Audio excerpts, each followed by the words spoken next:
Call this meeting to order. Welcome everybody to this first city council meeting of the year. This is council meeting for Tuesday, January the 7th. We'll have the invocation by Council Member Jeff Darby and the Pledge of Allegiance by Council Member Don Williams. Let us pray. Father, we want to thank you for this day that you allowed us to see. We thank you, Lord God, for bringing us into a new year. We thank you for those who are servants of the people. We ask you, Lord God, to direct us to be great servants. We ask you, Lord, to bless this city, bless this state, bless this nation. We ask you, Lord God, to keep us humble, to do the things that provide benefits to others and not just ourselves. Father, we pray for those who may be sick among us. We ask you to give them quick recovery. We pray, Lord God, for direction throughout the year. In the name of Christ, I pray. Amen. Amen. Please face the flag, repeat the pledge. I pledge allegiance to the flag of the United States of America and to the republic for which it stands, one nation, under God, indivisible, with liberty and justice for all. Roll call. Mr. Montgomery? Here. Mr. Larkin? Here. Mr. Darby? Here. Mr. Irwin? Here. Mr. Williams? Here. Mr. Free? Here. Mr. Harvey? Here. All present. Okay, we need to approve the minutes of the December 17th, 2019 regular meeting and dispense with the reading. So moved. Second. Got a motion and a second. Council, please cast your vote.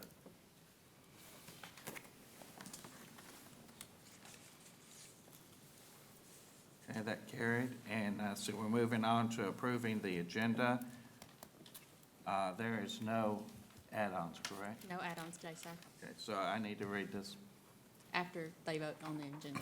Oh, okay. So I need a motion to approve the agenda. So moved. Second. We've got a motion and a second. Any comments from the audience? Questions from the council? Council, please cast your vote.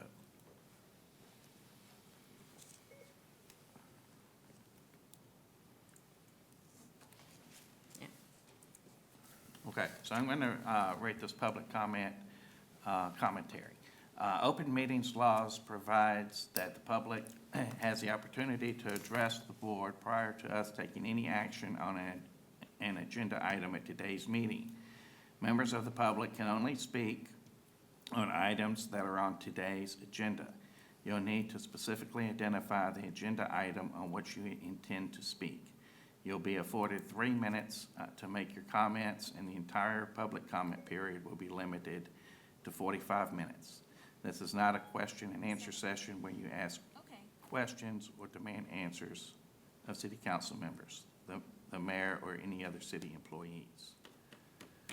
So instead of asking for comments after every item, we get the comments now. So I'll ask now, would anyone like to speak on any of the items on the agenda that's on today's agenda?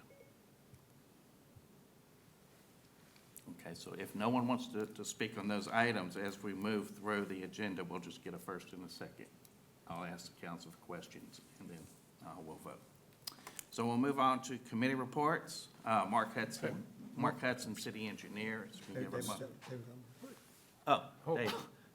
I want to understand this process. So at what point, if someone comes in late or they decided they want to speak, do they just, after the first and the second, request to come speak? I don't believe. I don't think that we. They have to be here all I the kind of time. have a problem. We have some leeway. We need to have some leeway, I think. I have an issue with saying that people don't have the opportunity to speak. I think we're shutting down public comment. Mr. Hall, I mean. You can do it this way, where you ask for public comment at the beginning of the agenda and ask people to make their comments in reference to the article, and then proceed without asking each time.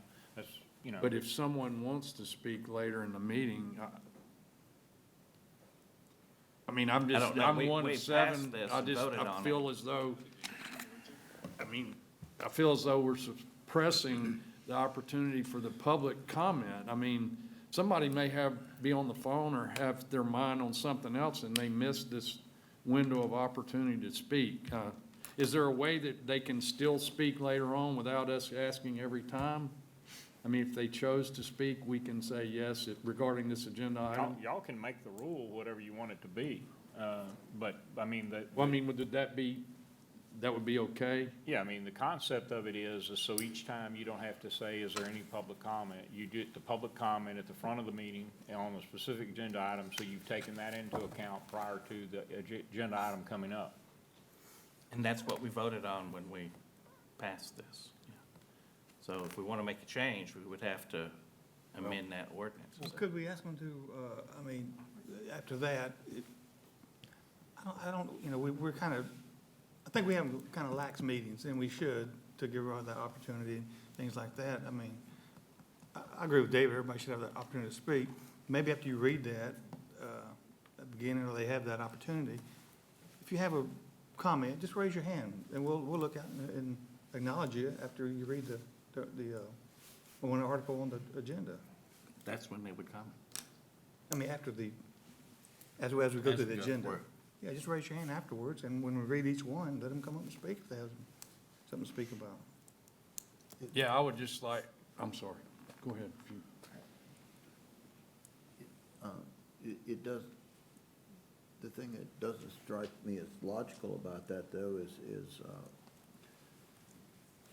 someone coming to the meeting might want to hear the debate and the questions that are brought up, and then at that time, it would, I mean, that's the, if I were coming to a meeting to have an opinion about something, I probably would come with an opinion. However, I think I would rather witness the debate on the voters and then make my comment. Exactly. Just, is this, what has this become, a rule of our meeting? Well, we had this voted on, when was it, the last meeting. And so, I mean, I'm not saying I'm pro or against this, I'm just saying this is what we voted on. If we want to change that, I mean, I'm That fine. went right over my head. I would like to make a motion, Phyllis. Is this appropriate time? Or would we have to start anew, We or? would need to put it back on the agenda, Okay. put that resolution back on the agenda, and you can amend it. I would like for us to have a little more input, and I'm like Mr. Larkin, you know. But just talk with Jimmy and get with Phyllis, and if we have an amendment, we could change it Let me any way the council. just clarify. I believe the chair has discretion. He can identify anybody who would like to speak before this council at any time. The chair can identify any person, a council member or a citizen, at any given time throughout the process. So that hasn't been taken away. Yes, and if that hasn't been taken away and we understand that Well, someone. It has. but that has been, we need to put the rules back on and amend the rules to take that out, because what we're doing is saying your public comment period is at the start of the meeting. And you have to get up and comment on the agenda item that you want to comment on, and it's over. There is no additional opportunity under the rules that we pass. So clearly, I think at least a fair number of people think there ought to be an opportunity to comment on each item as it comes up. And so we need to just go back to the rule that we had before, where each item you say, is there any public comment before the vote? Well, see, if that's been taken away, then that means I cannot call on one of those staff persons over there at any given time, because we do it all the time. We can be on an item, and eventually we might want to know additional information, and we ask, is Mr. Hudson here? Is the city engineer or public works person here? And we bring them up to the mic, and we get them to give their input. We do it every council meeting. We do it all the time. And that's why I was I thinking would that think that's not public we have that comment. discretion.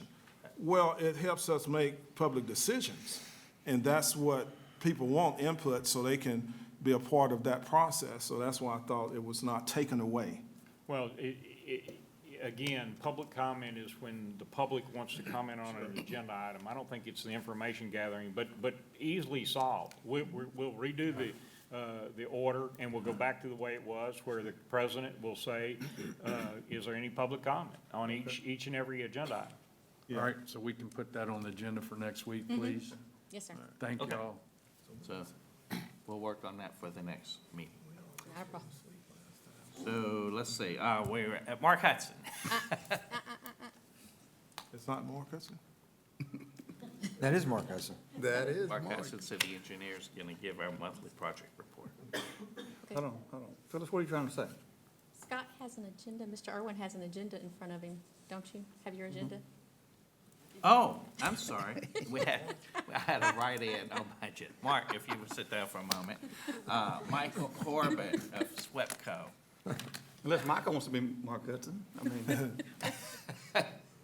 Or if Mark wants to give. Michael solved some issues for me this week. I appreciate your help. You're welcome. I'm not sure who got the better deal here, me or Mark. So- Well, we squeezed you in under ceremonial matters. And I appreciate it. And Happy New Year to council, mayor. I appreciate the opportunity to speak to you for a few minutes today. SWEPCO has received a request from various developers to locate utilities in the front yards of new developments instead of in the back, for a variety of reasons. As developers come in with new developments, they want to use every inch that they can, and they're squeezing down right-of-ways. One of the things that we're seeing in older developments is that right-of-way is not maintained. We've even seen instances where property owners need to replace their privacy fence in the backyard, and it's a good opportunity to grab another 6 feet of backyard by going into that right-of-way, which makes it difficult for our workers to get in and do service work. In the time of storms, we can't do our work efficiently and quickly if poles need to be replaced, because we have to bring them in by hand or with small equipment instead of bringing large trucks and equipment back there that could do a pole change out much faster. We've had a meeting with the MPC to kind of talk about where the UDC lines this out right now, and what it would take would be a change to the UDC that would not mandate front yard utilities, but it would give that option if that is what the developer chose to do in a neighborhood. So at the time that we move forward with that and MPC works with us to put that amendment to the UDC out there, we'd just simply ask for your support to approve that. And I'm certainly available to answer any questions that you may have. So- Tim, on new development, are they putting things underground? They still putting them above ground? Most of the new developments, it is underground, and so this, all you would have is every so many lots, you'd have a green box that may have a pad mount transformer in it, would have connections, but the utilities would be underground. And would they, and I'm just thinking, and I do that sometimes, would they have to come back to the MPC to get the approval to do that if it was either or? It would be done at time of plating of the new subdivision. I think Michael and I have been talking about this for a while. This has come up every few years as long as I've been here, and it's always kind of been an aesthetics issue. But what I see a trend is happening now with us, with land costs going up in Bossier Parish. Lots are getting smaller and smaller and smaller. You make, a typical lot now is only about 110 foot deep. When you get the setbacks on the front and then put that utility easement in the rear for the utilities, for the utility companies, there's not a lot of room left there to build on. I deal with a lot of irate folks that come in and want to put a storage building or a swimming pool. There is no room because a big chunk of the backyard's a utility easement now. I was just in Lafayette, my grandson's birthday Sunday, and my daughter's neighborhood, much nicer neighborhood than what I live in, unfortunately for her. They have the utilities in the front. And I took some pictures, sent them to the staff, and we talked about this issue with these smaller lots. And, you know, and times are changing, you know, people, I'm going to word this nicely, is they don't want you in the backyard, you know. There's dogs and everything back there. It's safer for the utility companies to have them in the front. I can testify that. Before I came to work for the city, I worked for a cable television mapping company, and we had to get in these backyards. And quite a few times it got a little hostile and guns pulled on you. So there's other things to it other than aesthetics, but it just dawned on me, you're walking around that neighborhood with these smaller lots they're getting, there's no room in the backyard to do anything. Once you get the house back there with a 20-foot rear building setback, and then 10 or 15 foot of that 20 foot that's left is a utility easement, you're not allowed to build in that, so. I want to say good things about That's Michael one like I thought did on last it. meeting, though.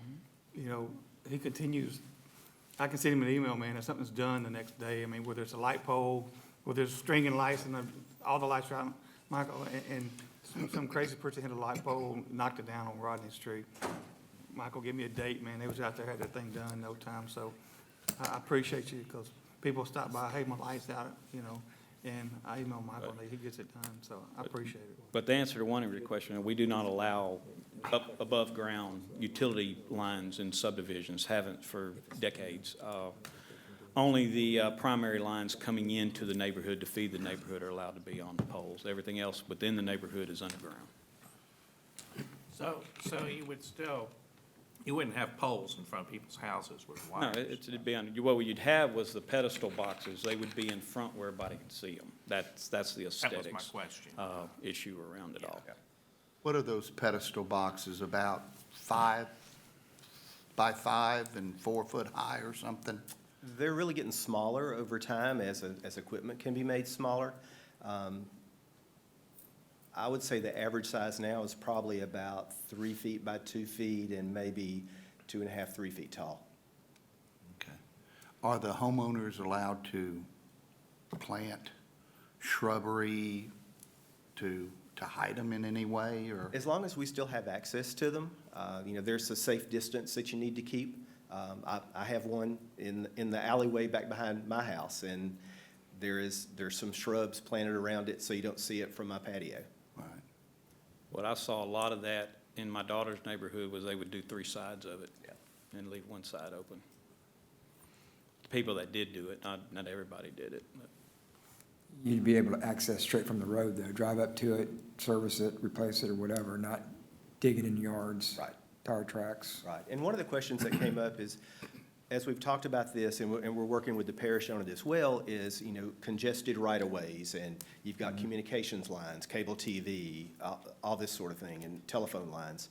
And with the 5G work that communications companies are doing in Shreveport and Bossier and our part of the world right now, I mean, underground communications lines are not going to be here for long.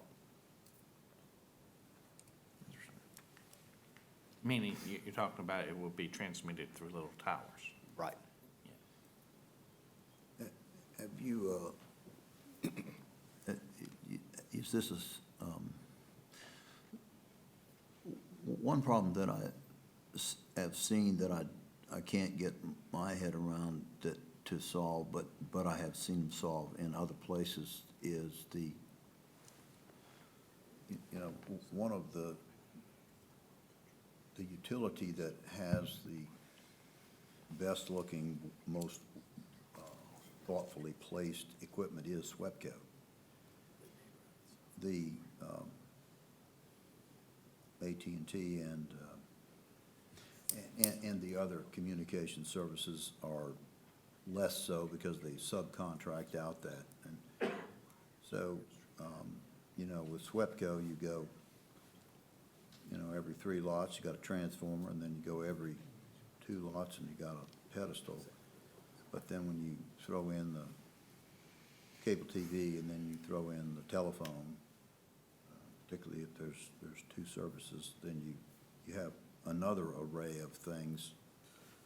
And in other parts of the country, when they do that successfully, I believe they call it co-located boxes. They have one box, and they allow it to be on the front, but they don't allow the other 2 services to go run down the street. So you come down the street and you just have an array of pedestals. So is the concept of adopting a rule to co-locate, in this case, a possibility?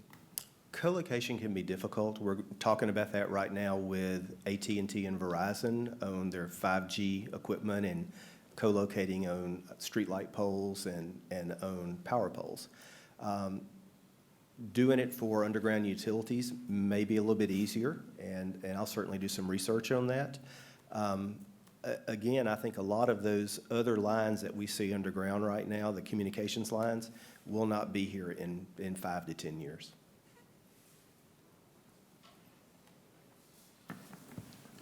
Well, since you're asking for comments, that would be something that I would be interested in seeing some thought put into it, and for whatever 2 cents that I could put into it, I would be glad to help. Okay. Appreciate it. They do make good-looking equipment that makes a streetscape look good, and when you know, that, one thing that is important to remember, so now you've got a power line, you've got a fiber optics, then you've got a cable TV, then you've got a water line, then you've got a gas line, and you've got a sewer line, and then you've got the sewer service and the water service, and then the irrigation lines, and that is a morass of stuff that if it's not organized along the front, it gets pretty wild. And co-location does resolve those issues. And we feel like we can work well with the other utilities and, get the job done with this.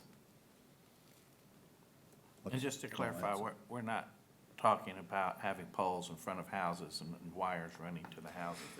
Correct. The power lines would be above ground up to the subdivision, but once it gets in the subdivision, it'd be underground. All we're talking about is the little pedestal boxes. That's correct. Thank you very much. Thank you. Okay, Mark Hudson, city engineer. Welcome back, Mark. Thank you. Mark, before you proceed, I just wanted to thank you for getting Benton Road open again this afternoon. My pleasure, Councilman. I think a lot of people in the city thank you as well. Council, I want to visit with you about Viking Drive first. Our plans are 98% complete. They'll be sent down to Baton Rouge within the next 2 weeks. All the title work's complete. The right-of-way maps are complete, except for one typo. We got one sheet to get back down to Baton Rouge. David Valentine, our appraiser, is going to put together an appraisal plan over the next few days. That'll need to be reviewed and approved in Baton Rouge. That Viking Drive? Yes, sir. And shortly after that, we should be given the green light to start visiting with property owners, appraising their properties. I reported to you last time that utility relocations along Viking Drive was no small thing. It's $1 million item, and it was never part of our agreement, the city-state agreement. So that meant the city was going to have to pay 100% of that.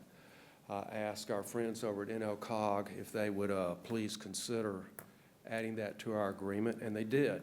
So they ponied up their share of the funds by $1 million.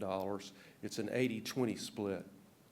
So I have an ordinance on the agenda today to appropriate $600,000 to take care of our 20% of utilities, the design of those utilities, and it'll leave a little bit of contingency for anything else that might happen. We're just guessing at what the right-of-way's valued at now. This will just give us a little money to get the job done. I hope you approve. How is it that was left out from the beginning of the planning process? Great question, Councilman. In the year 2014, when we identified the project, NLCOG at that time had about $8 million that they could contribute to our project. So they did, and that made up their 80%. And along about that time, we passed an ordinance to put up $2 million to make up our 20%. And so the working budget's been about $10 million all these years. But when you throw in utilities and... But why weren't the utilities considered initially? Well, there was no money for them. There was $8 million, and we had $2 million.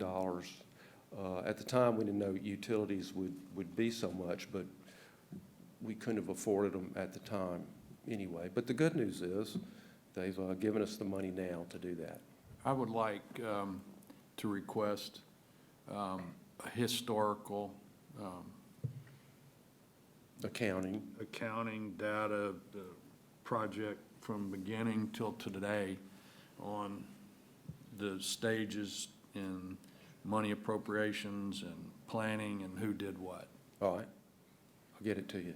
Thank you. Mark, anything we do now, are those included in projects? I mean, if we gotta move them, we know we gotta have those in there, as far as money-wise. Are they included nowadays in?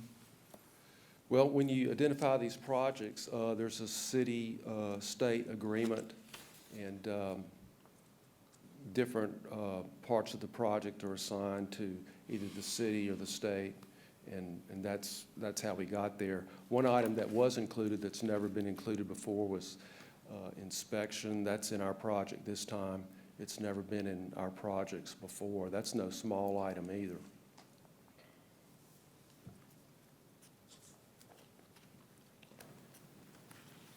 The next project is Coleman Street, and I got for show and tell, I think there's been some questions before on Coleman Street. That's kind of the footprint of it.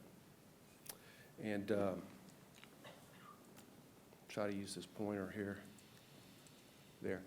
Here's Hamilton over here, and mostly it's an asphalt trail right now that gets up to McCormick Street. And the plan is just to mill and overlay this section of Coleman Street, but from here all the way down to the end is a whole new street section. It's a concrete curb and gutter, asphalt paving section. You can see between the lots there's some parallel parking, similar to what we did down on Barksdale Boulevard. It provides for a 10-foot wide sidewalk on the south side of the road for pedestrians and bicycles. There's only 5 property owners involved, the city being one of them. The state gave us $1,387,000 to take Barksdale Boulevard off their hands when we improved downtown. It's not an 80-20 thing. It's a lump sum they're going to give to us. And then we appropriated $379,000 a while back for the design and some surveying requirements. The total project, including construction and design and right-of-way and utilities and appraisals and streetlights, is about a $2.8 million thing. So you do the math, we need $1 million to build the total project. And I've got an ordinance on the agenda today to appropriate $1 million from the Downtown Redevelopment Fund to make up the balance. I hope you will approve that. Plans are coming along nicely. We had a meeting down in Alexandria a few weeks ago, joint plan review with DOTD.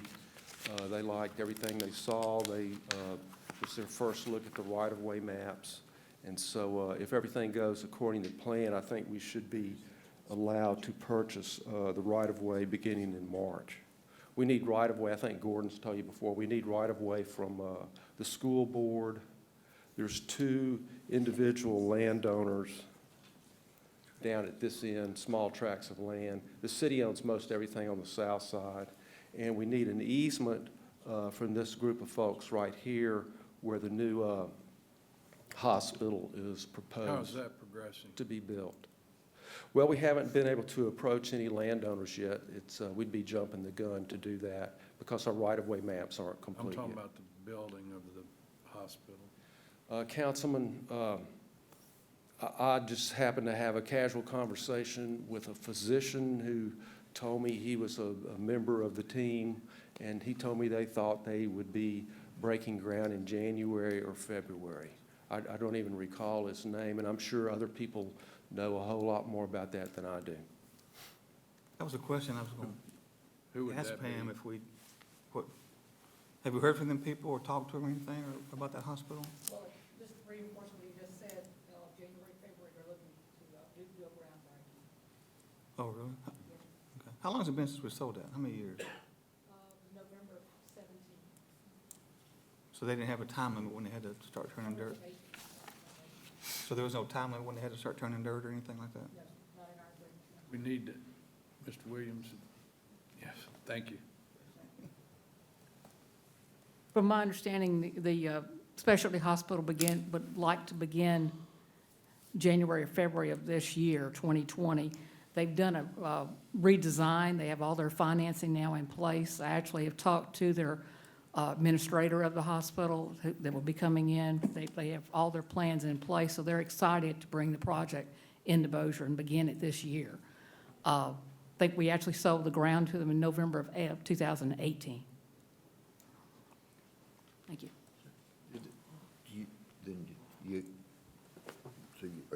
You have plans from them? I do not have plans from them. I've seen a new site plan sent to me by their architect. We got that so we could provide driveways at the appropriate places to accommodate their site work, but I don't have a full set of plans, no, sir. Okay, Mark, so from Hamilton Road to, I can't think of the street right there by the church where you go into the school at, that's still gonna be, McCormick? Yes, sir, this is Thank you. McCormick Thank you, right Tommy. there, I believe. that's still gonna be blacktop right there, and we're not gonna, This is blacktop. are we gonna overlay or anything, or just?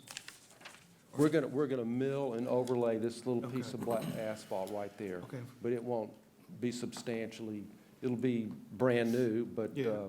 you know, it'll be what it presently is right now. But starting here, concrete curb and gutter, a real deal street with parallel parking. There's no landscaping as part of this project. That's something we could do later if we chose to. Or you can let the Johnson grass grow.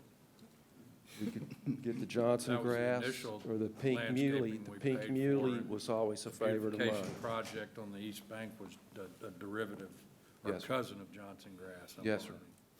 I couldn't really distinguish the difference between the two, but I'm sure there is one genetically. Well, Mark, what is, oh, go ahead. Mark, did we look at the opportunity, if there is an opportunity, to kind of get rid of some of that bend in that east end? I mean, that's I don't know who has the land south of there. It's a, I don't know if you, unless you, there's some business right there, a little strip center. And across the street from that, you got the probably a Swepco place right there on the corner. yeah, it's Then you got kind a of building that- evolved into an atypical Yeah. alignment there. The two little landowners I mentioned to you will give us a little extra there and make things a little bit better through there.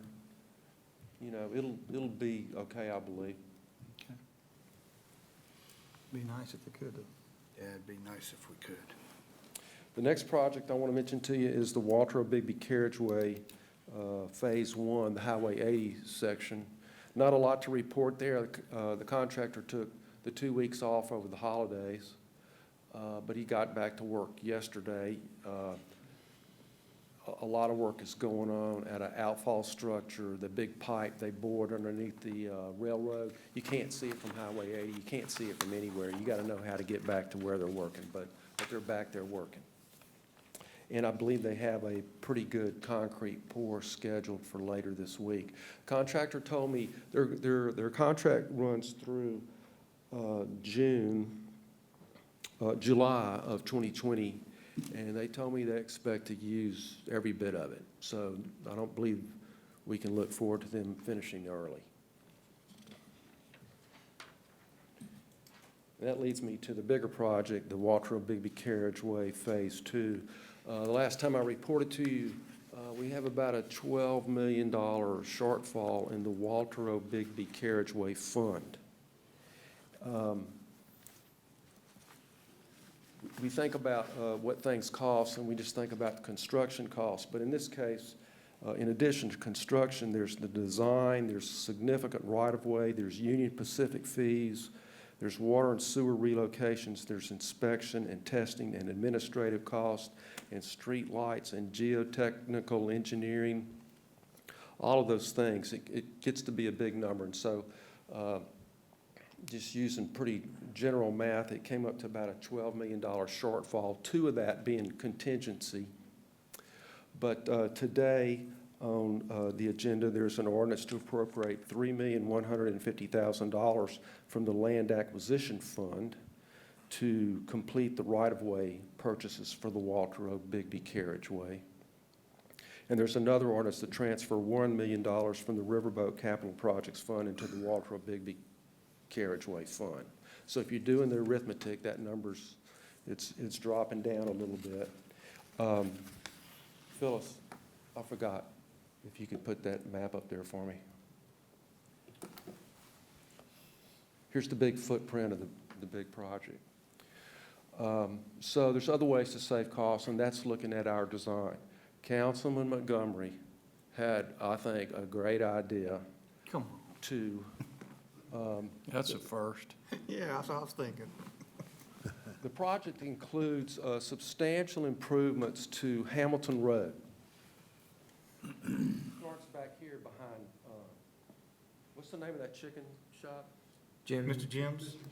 It actually starts south of Highway 80, back here behind Mr. Jim's, and it goes all the way up to the carriageway, which includes a big roundabout. And the project also includes a total rebuild of Shed Road from Benton Road back in this vicinity all the way up to the carriageway. So those, this is phase 2, we call it. These little improvements could be phases 3 or 4 if we wanted them to be. And another cost savings is to, let's consider eliminating the roundabouts.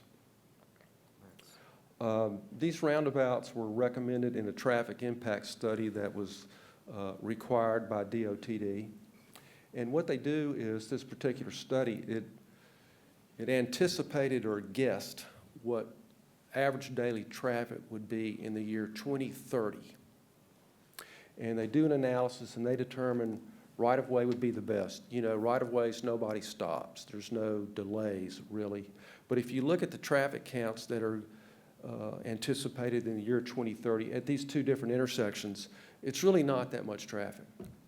And so if we could just turn those into stop sign controlled intersections similar to what we have already on our parkway at Walker Place and Shady Grove, and even at the Westgate interchange bridges there, stop signs work pretty good. We turned those into stop sign controlled and postponed Hamilton and Shed for later. That saves us about $3 million. Another thing I'm having done is, Phyllis, is this the entire map? That's what we got? Well, it falls off the page, but the big, you can't pan it over. There you go. That's a big bridge. That's the big bridge that goes up and over Union Pacific Railroad. It's a monster. And made friends with a guy named Ted Kettlewell. He built a traffic street, Kansas City Southern underpass, a couple of years ago. That's what their company does. They big steel railroad bridges. And he's got our plans in hand. And him and his staff are taking a hard, serious look at the bridge to see if they can offer some guidance. And are there ways we can save money there? And I'm hopeful that the $23 million we have budgeted for that item, perhaps it's really not that much. Hadn't heard from him yet, but I'm sure I'll hear from him in the next week or so. So. That doesn't get us to 12 million, but if you consider we don't need all of this funding for another 3 or 3.5 years, you know, we don't need it on day one. This project's going to take a while to be constructed. I think that I'm feeling pretty good that we can pull this off. So with the cost saving, are you at 8 mills or 9? Well, we're at 12 million. 2 million of that was contingency. Let's set that to the side. We got $4 million today we're going to put into the Walter O. Bigby carriageways. That gets us to 6. We saved 3 with eliminating the roundabouts. We're in 3-ish. Okay. territory. Perhaps we net out some savings with some value engineering, that's the word I was searching for, on our bridge. You know, Okay. Even better than I thought. it's looking better. Innovation Drive is coming along real well. Some of you driving down the highway have seen clouds of white smoke. That's them cutting in lime. They've got about 4 more days of cutting in lime. That can, you like to do that when the dirt's dry. And, you know, we got rain coming. It's wintertime, so it's going to be, you know, like it always is. But they're out there working every chance they get. They think that weather permitting or weather acting like it normally does this time of the year, they should be paving concrete perhaps in March. They still anticipate being finished in June or July.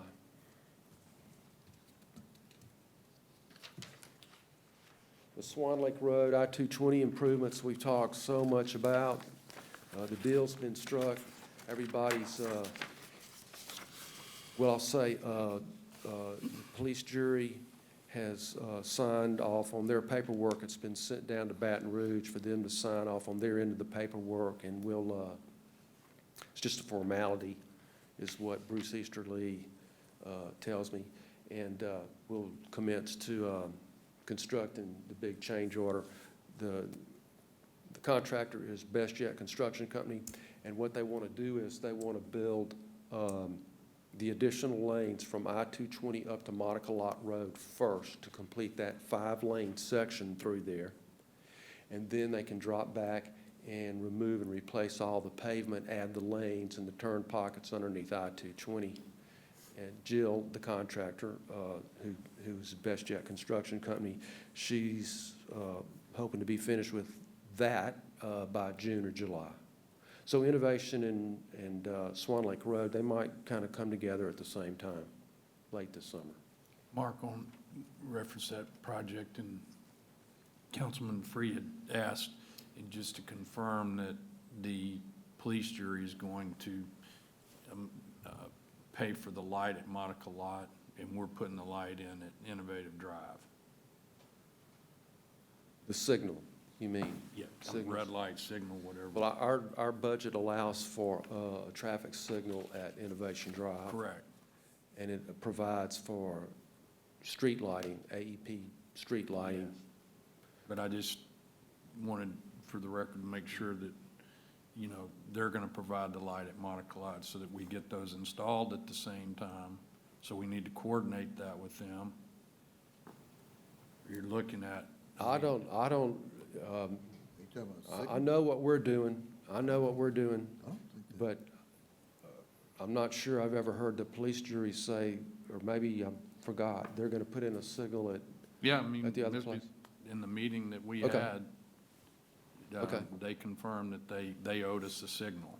All right, So what I'm asking is that you make sure those are, you know, that we do those in conjunction with one another. gotcha. I'll get And with, that when they're on, they're both green. One doesn't turn red and the other one green. You know what, kind of like I-220 and Airline in Benton, where yes, sir. you can go through Yes, sir. and stop at all of them. Yes, sir. We'd like for these two not to be on the camera system, just Yes, sir. they turn green for 60 seconds or whatever the cycle, and then they both turn red. Yes, sir. And if I can That's get, possible. and if I can get you one of those flippers, Just give them another clicker. if I can give you one of those flippers, you're gonna get one.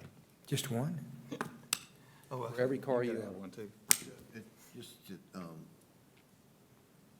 by the way, I was at that meeting. I didn't understand that, so I'm glad to know that that is, Well, That is.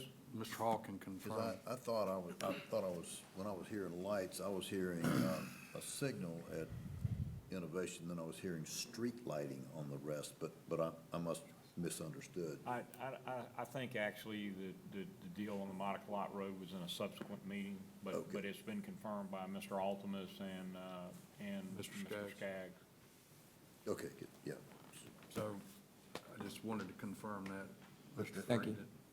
Does that project end up with street lighting? Swan Lake. Yeah. It has street Yes, sir. lights. Yeah. Yes, sir. In that last ordinance, we passed 900,000. There was money in there to provide for street lighting. Good. So we're clear on that now? I'm gonna get with Butch Ford tomorrow and make sure that we coordinate on that, the signals. And you can, with the mayor's consent, and get I'll- back and let the council know, let Phyllis know so she can Yes, let sir. the council know that we're all working together. Got it, yes, sir. It's my understanding that they did verbally commit to pay for the traffic signal, though, Right. just as you stated. I just, Mr. Hudson wasn't aware of that, so I want to make sure, since we're talking about finishing the project in June, correct, Yes, of 2020? yes, yes. Now, Darn, he asked the wrong question. All yeah, right, well, so, let me, whoa, here, I knew it. That's why Yeah, I always mine want to too, say, yeah. if you ask it 4 or 5 times, normally the answer is going to change, and we're there now, so let's go. yes, sir. What's gonna be complete in, June or July are the plans that are under construction right now, which do not include signals. And what you see out there now is a contract or an agreement between the police jury and Best Jet Construction Company and the police jury in the state of Louisiana. And there's no signal involved in there. So Butch and I have talked about this. We need to let them get finished, have our plans for our signals in hand. And the day they get finished, we bid a traffic signal to be installed We bid at the 2. intersection. Or 2 traffic signals to be Because bidded. they're actually just going to pay us back if I'm understanding that correct. yeah. So we bid 2 for the record, not 1. Yeah, Dos. but immediately upon them finishing the roadway section. So roadway opens up June or July, we have signals August or September. I mean, that's probably the way it's gonna work out. So, Why is, Because for us to hop up in the middle and do our own little separate signal project in the midst of the police jury and DOTD trying to accomplish their project would just cause all kinds of major malfunction. major malfunctions and, not a good idea. But so, but I understand. we're gonna open Innovative Drive in Swan Lake in June or July. Both those are gonna kind of be, is that fair, along the same timeline? Yes, sir, And plus then- or minus, they're not Yeah, I'm- linked together, but you know what I'm talking about. Within 60 days, Yeah, whatever. yeah, yes, sir. Okay. And then, within 60 days following whatever date that is, we'll have 2 traffic signals. That's right. That'll be green at the same time and red at the same time. What's wrong with bidding the project with 2 months to go on the deal, take the bids and have the start date set for the completion of the project? Or is it not that exact? You're gonna be that far off? Well, the bidding can run concurrently with them wrapping up their project, absolutely. I like that. Yeah. Anticipating getting, Yeah. that cuts out And 60 days. that's what I was suggesting. We'll have the design done and be ready to go at the right time. Okay, so at the next council meeting, you'll be able to update us. Yeah, yes, sir. So do those lights require those warrants and? Well, DOTD would not install signals if they were not warranted, but these are not DOTD signals. These are gonna belong to the city. Okay. Yeah, we're taking that road. And then there'll be our signals, so we take that variable out of the equation. Did I say that correctly? That's the way I see it unfolding, yes, sir.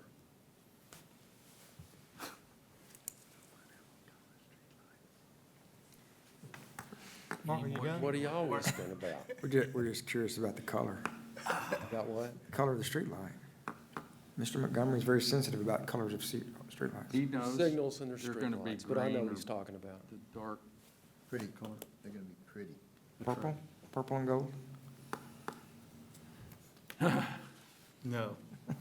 we Okay. can always adorn the poles with certain, And the poles are not Ornaments gonna and be stuff. brushed aluminum, they're gonna be, either dark green or dark brown. Right. I vote for dark brown, really looks better. No. Good thing we asked. I mean, we talked about Good for that another before, but 15-minute conversation. Okay, they'll be green. And lastly, council, just because I think it's a cool project, the Tinsley Ball Fields, we're going to begin those, break ground on those next Monday, weather permitting, and they're going to be awesome. which, to Mr. Darby's point earlier, we also picked up $500,000 of additional funds from the ball field projects that we're putting back, remember? Evidently not. No, I don't remember that. Yes. Well, here, Ms. Fernandez, then you, because Mr., In we've our- had this conversation, but Remember the yellow obviously, line we've paper all that you slept. brought me and you had, and you circled 500,000 as being what was extra? But that was from POW Drive, I believe. No, it was Parks and Rec. It was Parks and. Okay. Remember, I had you, that was the last thing that we couldn't identify on our sheet, and I have it at the office. Okay. I believe you. But anyway, I just wanted, Mr. Darby, that's another $500,000 we picked up that we're transferring to reduce that delta as far as our shortfall on the. You're gonna have to send this man a memo, because he don't remember. Mark, can I ask you a quick question? I've got before you're Ms. done? Fernandez, she's got the documentation. Can I ask you a quick so- question about something else? Yes, sir. You mentioned KCS and railroad tracks. The old noggin finally just clicked in. It's like, what about the study on Airline Drive there? Have they contacted you in the last 5, 10 years about the underground study? The trains going under, trains going Oh, over? yeah, we did spent a few bucks last year to study the feasibility of it, and it turned out The second time. that it is feasible, so I've got that study if we ever want to, It's feasible? yes, sir. If we I want got to, the study from the last time that says it's not feasible. That's kind of weird. But anyway, I just want to know. Because we didn't hear nothing on it when it was done or anything, that's why.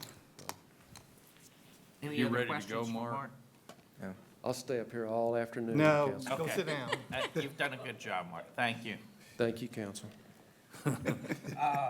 Okay, we'll move on now to Lisa Johnson, President of the Bossier Chamber. Lisa, you're going to give us a B. Bossier update. I am. Good afternoon and Happy New Year to all of you. Want to give you a B. Bossier update. It's been a little while since we've done that. And the first thing that I want to say is I hope you recognize that for this year's budget, we did not come and ask for an allocation of funding.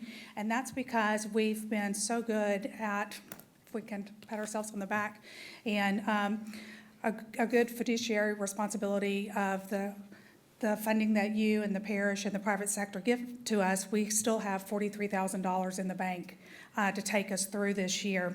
If anything major comes up with recruitment efforts or anything like that, we will come and address that at that time. So I just want to kind of give you an overview of 2019. So as you recall, we had the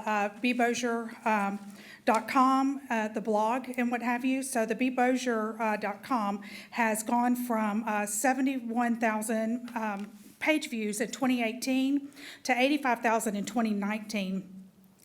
The really interesting part here is that our organic searches on Google that lead them to the blog, bbosier.com, has tripled in 2019 as we continue to build the content. So having those writers out there that are building the content and everything is extremely important. In 2018, the organic searches were at 5,600. In 2019, over 16,000. So it's working. What we're doing is working. And again, we appreciate you trusting us to build this foundation for marketing and branding of our communities. The top 5 stories on the blog for 2019 was Bossier continues to expand with new businesses. Is at number 1. Number 2 was first bomber out of Barksdale on 9/11 has legacy continued through daughter. As 2, number 3, new Gulf Coast style restaurant and daiquiri bar coming to the East Bank. And then the best places in Bossier to grab a beer. And then Defenders of Liberty Air and Space Show returns to Barksdale. And those page views range anywhere from 1,500 to nearly 4,000. And so those were our top 5 for the stories. Now, Facebook, and it shows you here that we are a community that loves to promote ourselves and talk favorably about the exciting things that are happening within our community and that we are moving outside of the community to give exposure. And our top post engagement for 2019 was the Benton High School cheerleaders and dance line headed to New York City for the Macy's Day Parade with nearly 13,000 page views there. Did I say that right, Jessica? 13,000 engagements. And then, so then other post engagements, Bossier continues to expand with new businesses with over 10,000.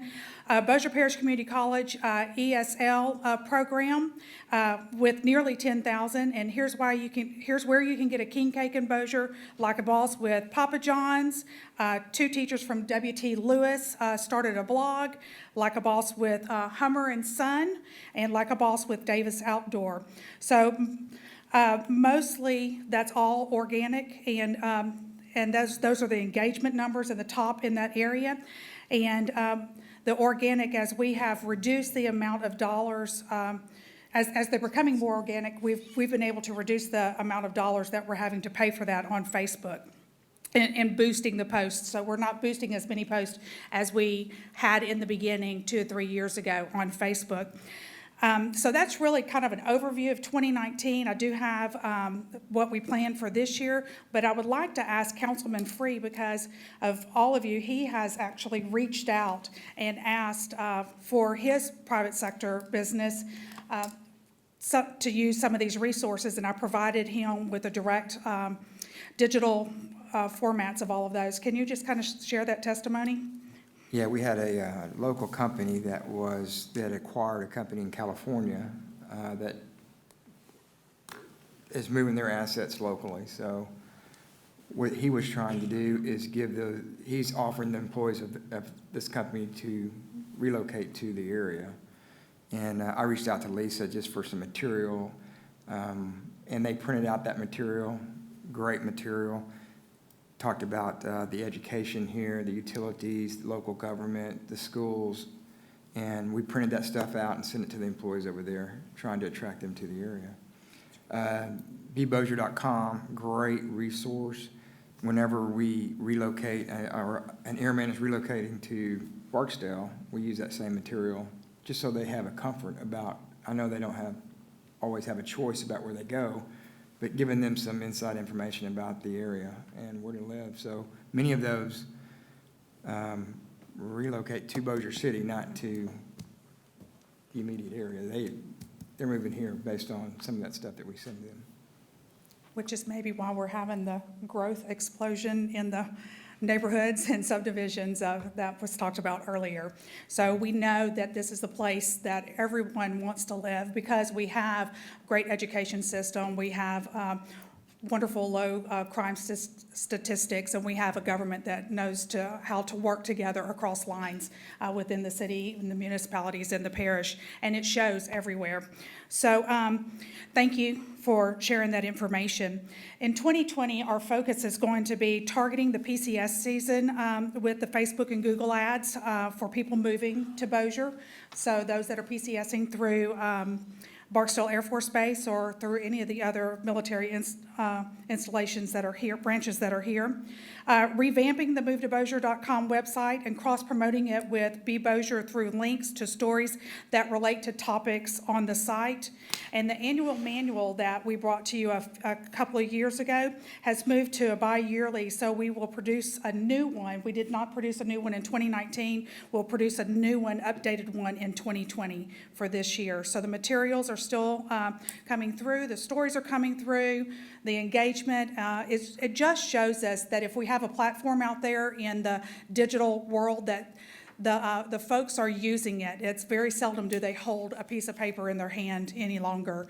And so for us to be on the forefront to make sure that we're telling our story, the good news of what's happening in Bossier City and Bossier Parish, it's showing great dividends. Any questions? Thank you, Lisa. You know, with Bossier City getting the positive press in Money Magazine last week, being named one of the Yes, top sir. cities in the nation to live, it's tremendous to have a place that when people do a search, that they go to. and they can Absolutely. find out about it. And if I'm correct, I believe that was announced actually in October. Jessica, that information came out in October. We submitted that in our newsletter, telling the membership about it and the businesses in the community. But, you know, sometimes for the media to pick it up, you've got to keep reiterating that and saying it over and over again. And then we did it again for our top 5 things in 2019 that happened in the community. So it's exciting to see Money Magazine recognizing our community again for the 2nd year in a row. Well, thank you. Any questions for Lisa? Thank you for your report. Thank you. Appreciate y'all. Let's move on to unfinished business. Adopt an ordinance authorizing Mayor Lorenz Walker to execute the attached revised cooperative endeavor agreement between the City of Bossier City and the Veterans Affairs. So moved. Second. Got a motion and a second. Don't need to ask for comments for this meeting. It's up to y'all. But any questions from the council? If none, council, please cast your vote.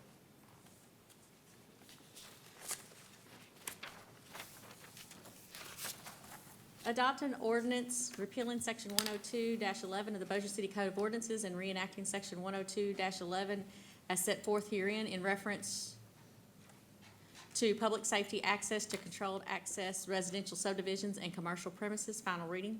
So moved. Second. So we have a motion and a second.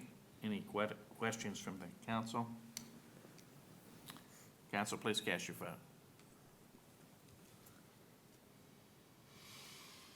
So the motion carries.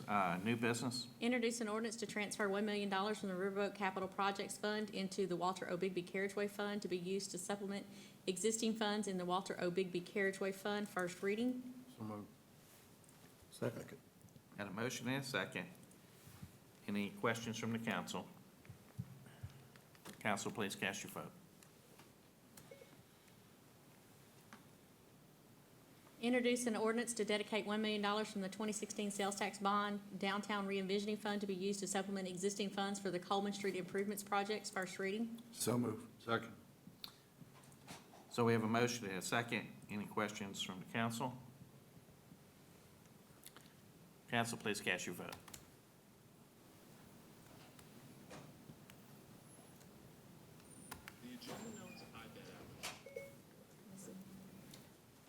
Here we go.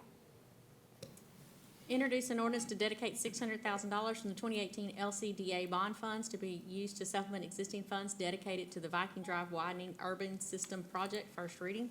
So moved. Second. So we have a motion and a second. Any questions from the council? Council, please cast your vote.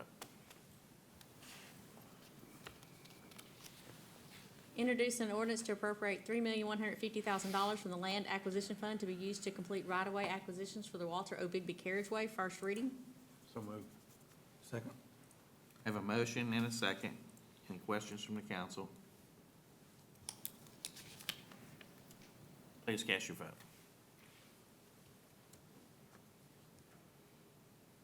Introduce an ordinance to reenact. Gives you the ability. Introduce an ordinance to reappropriate $62,000 from the Parks and Recreation salary and benefits to contract services in the Building Maintenance Division to provide for a private contractor for lawn maintenance at City Hall, the East Texas Fuel Station, and the Fire Training Center on Shed Road. First reading. So moved. Second. So we have a motion and a second. Any questions from the council? I'll ask something, Mr. President. Are we going to take bids, or we already have a contractor? Mark?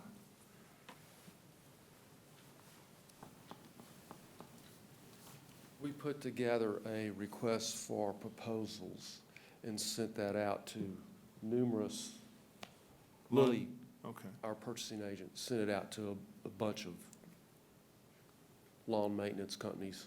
So we'll evaluate those when they come in. So that's 62, That number, that's what Max's salaries and benefits came to. And so we're going to use that money to hire this contractor. oh, okay. So it can come under that, huh? Yes, Based sir. on their proposal. Yes, sir. Any other questions? So we have a motion and a second. Council, please cast your vote.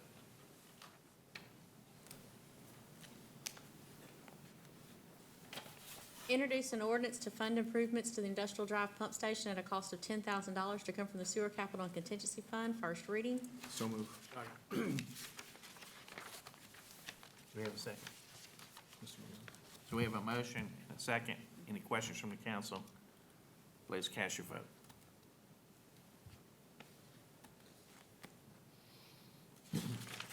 Adopt a resolution authorizing the hiring of a meter reader for the Customer Service Department. First and final reading. So move. Second. Got a motion and a second. Any questions from the council? Please cast your vote.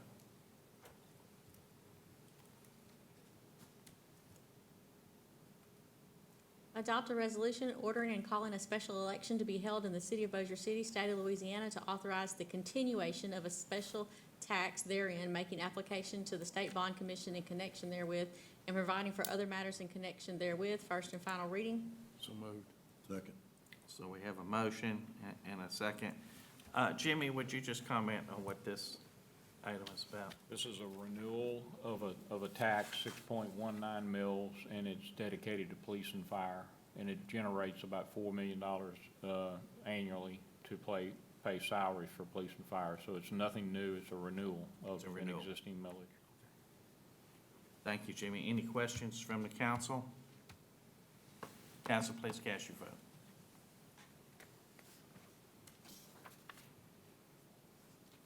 Approve parade permit fee waiver for RV Cat 5K Color Run, Saturday, April 18th, 2020. Second. Got a motion and a second. Any questions from the council? Please cast your vote. Approve report of final change order for the CenturyLink Center re-roof, an increase of $44,814. Total cost of contract with change order, $752,814. Second. So we have a motion and a second. Any questions from the council? Council, please cast your vote.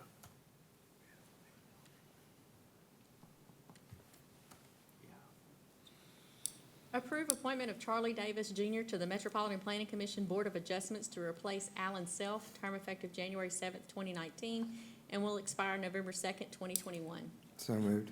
Second. We have a motion and a second. Any questions from the council? Council, please cast your vote. Approve report of change order number 2 for the water treatment plant transmission mains project for an increase of $113,871.58. Total cost of contract with change order, $2,384,169.73. Second. Got a motion and a second. Any questions from the council? Council, please cast your vote.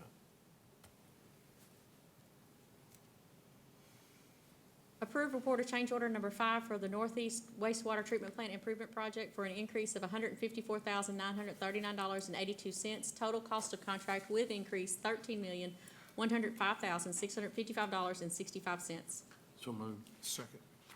So we have a motion and a second. Any questions from the council? Council, please cast your vote.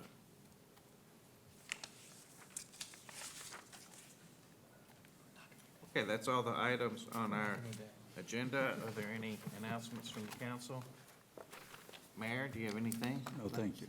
Mr. President, I just wanted to congratulate the Cobb family for 70 years of service to our community, both through their restaurant and their faith in church and everything they've done. So, Well said. Very good. They will be missed. Yes. you would like to make an announcement? Okay. No, she can't do it. That can't come from the floor. You remember what they said. It's a continuation of my Would you raise your report. hand? I was so excited about all the numbers, I neglected to tell you what you have at your desk there. So it is not an endorsement of Coca-Cola, but the Coca-Cola manufacturing company here, they made us, whenever we announced the B. Bossier campaign, they had some special equipment here, and they made us some souvenir B. Bossier Coca-Cola cans. So take those and put them on your desk, and B. Bossier proud. And then the postcards that are there for you is a sample of the postcards that we made from the renderings that we had done from the city and the parish, and we use those for special guests that come in town or special events or things like that. So enjoy, and I apologize. Thank you. Thank you. Thank you. I think Mr. Montgomery has a birthday tomorrow, David, is it? Mm-hmm. I just want to wish you a happy birthday, Mr. Montgomery. Another one? Thank you. Catching up with me. Any other announcements? If not, then this meeting is adjourned.